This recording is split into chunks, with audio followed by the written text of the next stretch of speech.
Coverage continues right now. While Connecticut as a whole is solidly blue, last night proved there are also plenty of pockets of red. And in some spots, the differing views cross neighboring towns, co-workers, families, and even friends. Channel 3 New Haven Bureau Chief Matt McFarland is live with the mobile newsroom in East Haven. And Matt, there definitely is a divide this election.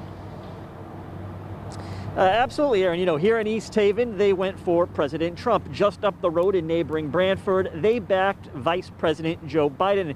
And just like on the national level, here locally, you don't have to look far or long to find differing views.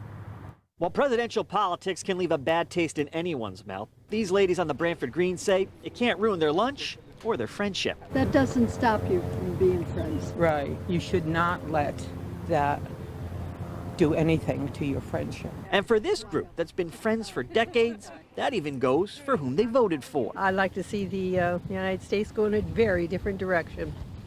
That's why I voted and made sure it was there. We do not argue, and I don't feel anyone should argue.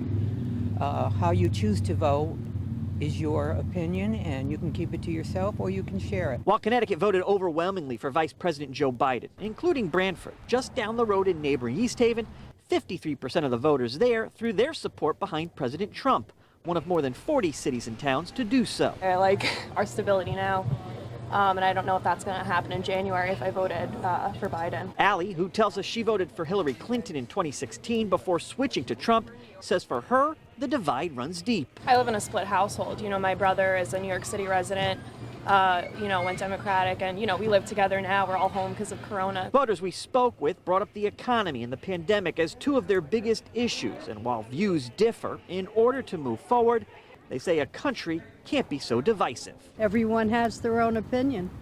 You're not going to change their views, no matter how you try.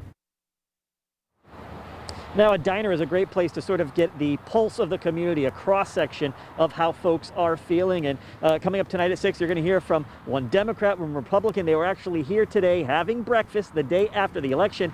And it's a great example of how the country can move forward. You'll hear from them tonight at 6. We're live with the mobile newsroom in East Haven. Matt McFarland, Channel 3 Eyewitness News.